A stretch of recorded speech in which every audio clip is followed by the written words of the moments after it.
Hello বন্ধুরা, আজকে নিয়ে এসেছি দারুণ একটি ফ্লাওয়ার এমব্রয়ডারি, যেটি খুবই দারুণ আর খুবই কিউট। তো দেখো এখানে কেমন করে করা হচ্ছে, এমন করে আমাদেরকেও করে ফেলতে হবে। এখানে দুরকম পাতা স্টিচ ব্যবহার করা হয়েছে, দেখো।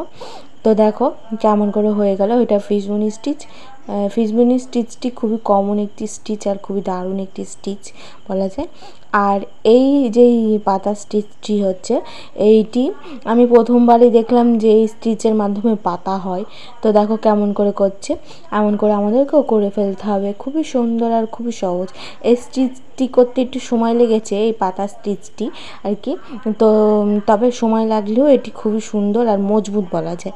তো দেখো কেমন করে হচ্ছে, এমন করে আমাদেরকেও করে ফেলতে হবে। আর এখানে ফ্লাওয়ারের স্টিচটি খুবই সহজ আর সুন্দর। দেখো খুবই দারুণ একটি পাতা ফ্লাওয়ার হয়ে যাবে। দেখো তো কেমন করে হচ্ছে, দেখো এরকম টাইপের ফ্লাওয়ার আমরা আগেও দেখেছি, আর এই প্রথমবার বলা যাবে না। তো দেখো কি কেমন করে করছে, মধ্যখানে একটু ফ্রেঞ্চ কাট স্টিচটি ব্যবহার করেছে। তো দেখো আমাদের সব কিছু রেডি। তো কেমন লাগলো ভিডিওটি?